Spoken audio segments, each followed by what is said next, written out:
Hi, this is Eric at Try Audio. Today we're going to compare three vintage receivers from the 1970s. We're going to compare the looks, their features, and most importantly, how they sound. Today's three receivers are the Kenwood KR-4070, the Hitachi SR-702, and the Onkyo TX2500 Mark II. Let's get started.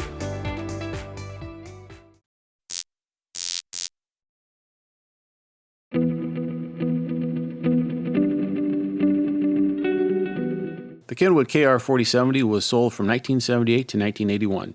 The KR-4070 was a little unusual in that its model number didn't really fit in with the lines Kenwood made at the time. While other models of the time ended in a 30, 90, or 50, this was the only one that ended with a 70. The 40 portion of the model number does line up with the 40-watt rating, but none of the other Kenwood models from the time lined up with their wattage in the two digits, so I'm really not sure what to make of this. Regardless, it was a popular model that seemed to bridge across different generations of theirs.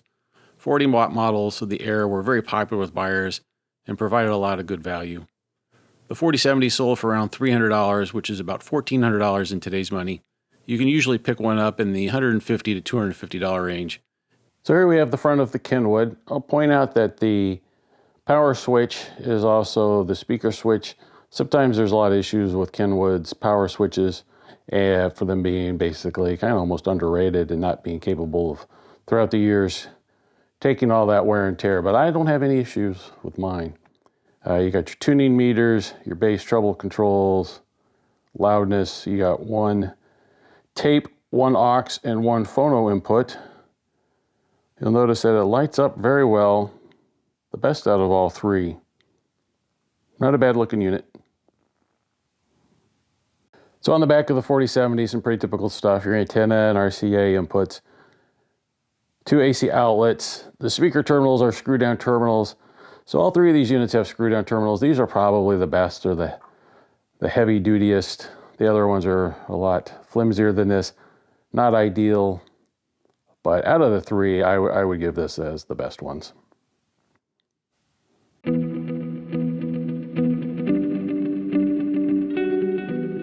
40-watt Hitachi SR-702 came out in 1975 and was part of Hitachi's earliest line of U.S. stereo receivers. This line included the SR-302, 502, 702, and 802.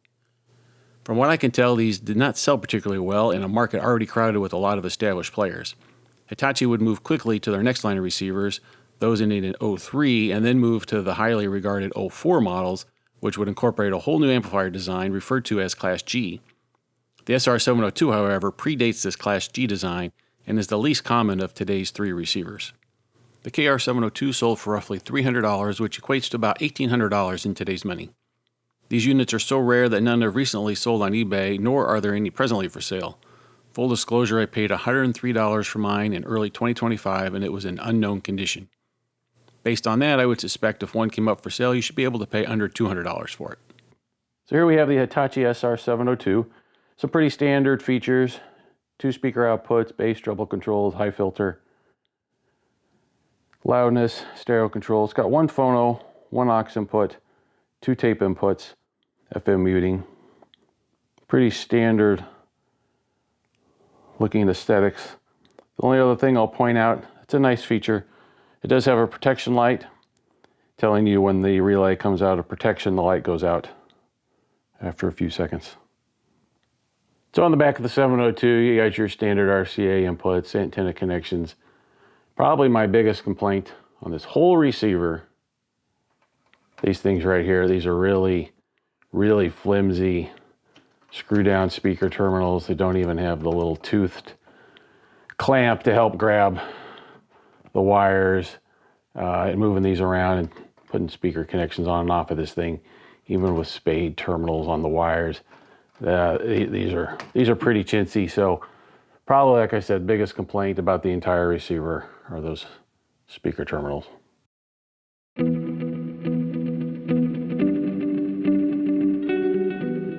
The Onkyo TX2500 Mark II was sold from 1979 to 1980 and was part of the Mark II series of receivers from Onkyo.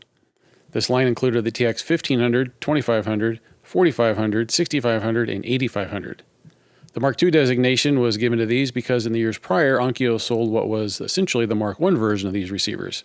Then in 1979, Onkyo updated the receivers but kept the prior names adding the Mark II suffix.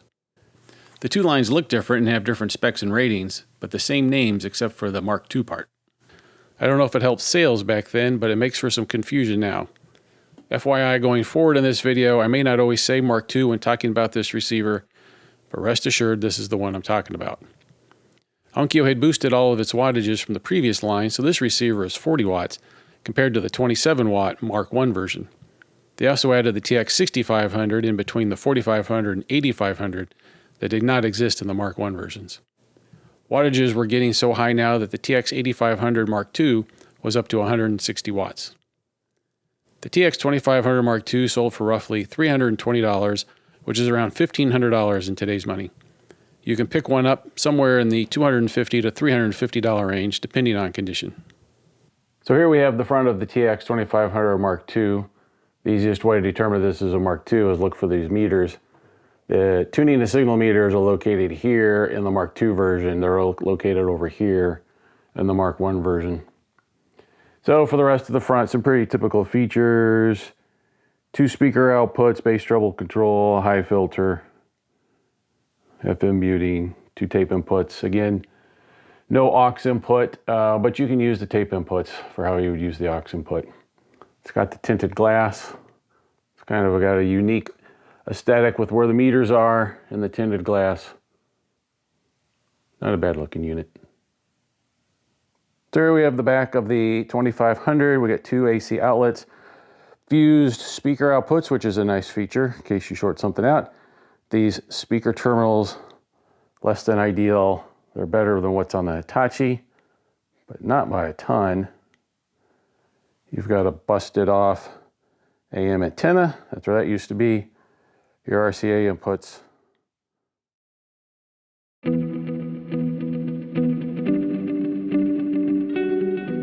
So here we have all three. You can see how they light up compared to one another. I probably prefer the Kenwood. It lights up very well with these blue lights. The Hitachi, I think the looks aren't as good because the glass doesn't go all the way to the right. It has the tuning knob that sits there. So it has the least amount of glass, but still looks okay. And then the Onkyo with the tinted glass and the meters, it kind of has more almost to me of a 80s vibe to it. But here are all three. All three look pretty good. Fortunately, my Kenwood's got this big scratch. I'm gonna guess it's back in the day. Some college kid had this sitting in the trunk on the way home and something just sat there and rubbed on it. Oh, I do want to point out that, you know, I had said earlier this Hitachi has the protection light and the Onkyo has fuses. So those are both ways to protect your receiver. If you get a short circuit or something bad going on the back end of this thing, it protects it. To my knowledge, the Kenwood doesn't have any fuses, internal or external. It's a direct coupled with no protection relay. So that's something to keep in mind, that if something goes wrong in this, you could damage your speakers by giving it some DC. Whereas this has a relay that'll protect it. And in theory, this will blow fuses. Again, something to keep in mind when comparing these. So if we take a look at what the cases are made out of, they got the Onkyo with metal with a vinyl wrap on it for the fake wood look. You got the Hitachi.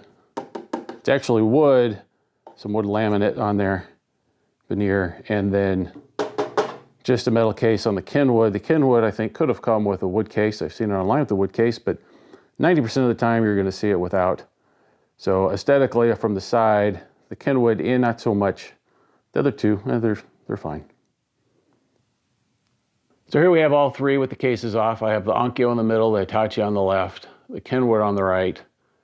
If we kind of look over here with the Kenwood, other than it being the dirtiest and looking like it has probably had the roughest life, you know, the transformer is decently sized. It's probably the smallest of the three transformers, to be honest. And it's probably the most minimalistic inside. And then you have the Onkyo with probably the biggest transformer and the biggest power supply capacitors. Decent amount going on in there. And then now you have the Hitachi. Here's the protection relay. That'll protect you if you get a short in the back or too much DC voltage on your terminals, protect your speakers. So I want to point out how easy or difficult it is to replace the lights on these things. Of course, I have blue lights in all of mine. And I gotta admit, I did a lot of these a long time ago, so I'm kind of going from memory, but it looks like this is a socket, so I just have an LED bulb in there. That was easy enough to replace, and kind of hard to tell, but down in there is a fuse style light. Sure, you just, once you get to it, it's easy enough to replace. I don't remember how you get to it, but you just pop that right in that little clip. That is easy enough. Not so much for the next two. So on the Onkyo, I cannot remember how I got these blue lights in here. I also just kind of never did replace the meter lights. They're still white. And I think part of the reason is they're difficult to get to. So I took off the front here. Those blue lights that I did get in there are these little strip lights, those little strip LED down in there. We got to solder that in there. So not the easiest. Got to have some soldering capability to get those lights replaced. It's about a little strip the same size as the fuse style, but not the easiest. And I don't even remember what it's going to take to get those blue meters. So as far as lights on the Hitachi go, they're on the other side of this green board, which is just held in with these little twisted tabs. You untwist those, pop the board out, but then you do have to solder in new LED strips if you want the LED lights. They're about an inch long. It's not very hard. They're about the same length as the fuse style lights. And speaking of fuse style lights on the front, well, the two lights for the meters, they are the fuse style that just pop right in. You just have to access them in there. So you do have to do some soldering for the Hitachi. For the lights, you have to do some soldering. For the Onkyo, for the lights, and for the Kenwood, that's the fuse style and the socket style for the meters. Just pop them right in. So I've been moving these around a decent amount, and I could tell this Hitachi is a decent amount heavier than the Kenwood. The Kenwood is not light by any means, but you know, I think it is the lightest of the three. I have not looked up the weights. I'm going to stick them on the screen here, but I'm going to guess the Hitachi is the heaviest, followed by the Onkyo, followed by the Kenwood. Weight can be somewhat of an indicator of build quality, just on how much they're going to put into the power supply. But anyway, I'm going to go with the Hitachi being the heaviest here.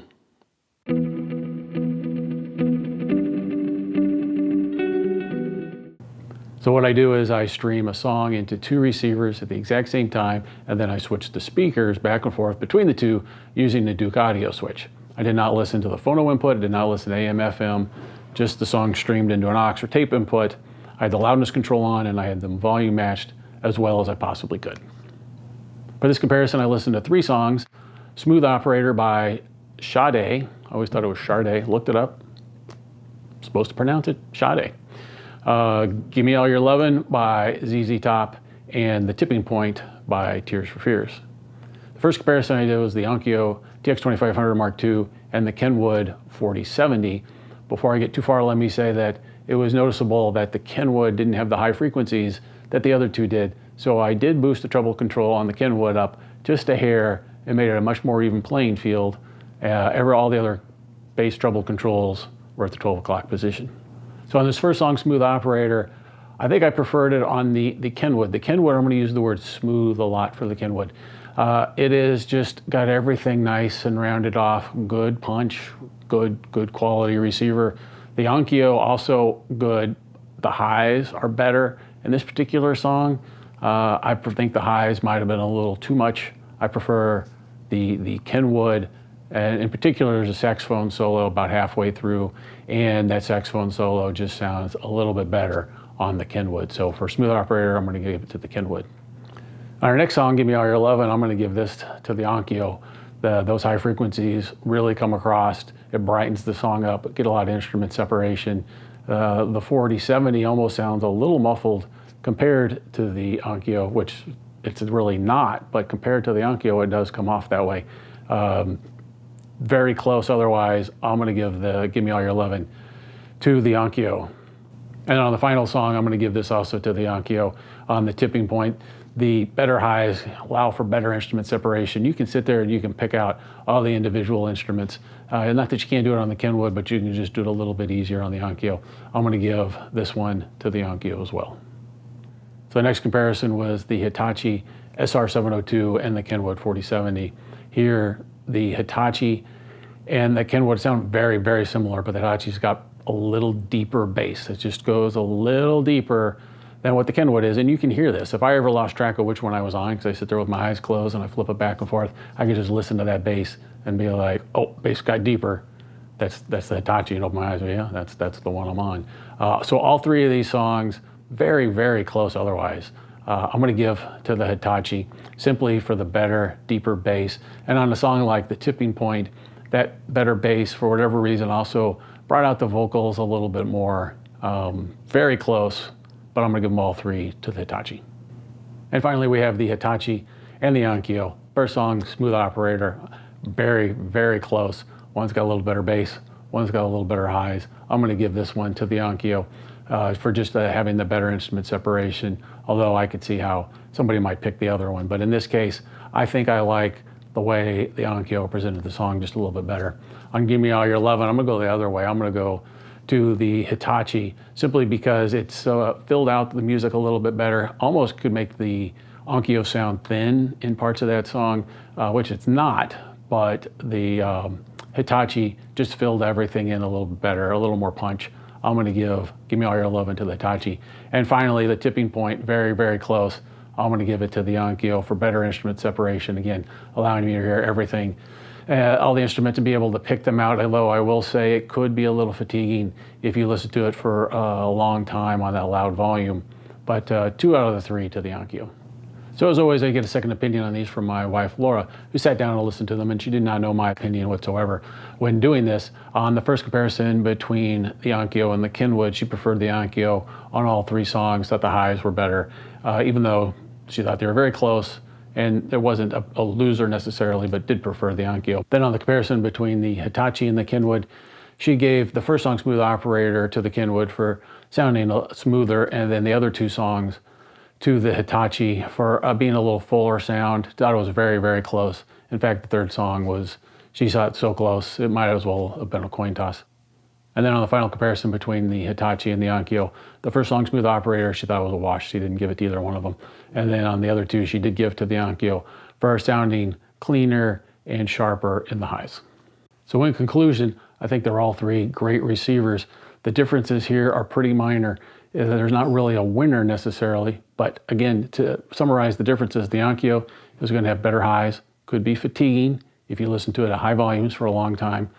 The Kenwood, smooth, not an issue, but could sound veiled compared to that Onkyo. The same for the Hitachi, because it's got the better lows, and it also could sound veiled to the Onkyo, but I don't think you're going to get any of that fatiguing issue with those 2. If you can get the Hitachi, it's probably maybe the best, but you're going to have a hard time finding one of those. But it's got good bass, good instrument separation, good performance. Also has that protection relay, that protection circuit in there. It's just got the really bad speaker terminals. So I like to end with value. I think they're all 3 great values. If you can get a bargain price for any of these, if you get one for under $150, man, jump on it. Even if you got to clean it up a little bit, replace some lights, no big deal. I think they're all 3 perfect values for somebody starting out wanting a 40-watt receiver. Any of them would do. Hey, thanks for watching. Appreciate it. We'll see you next time.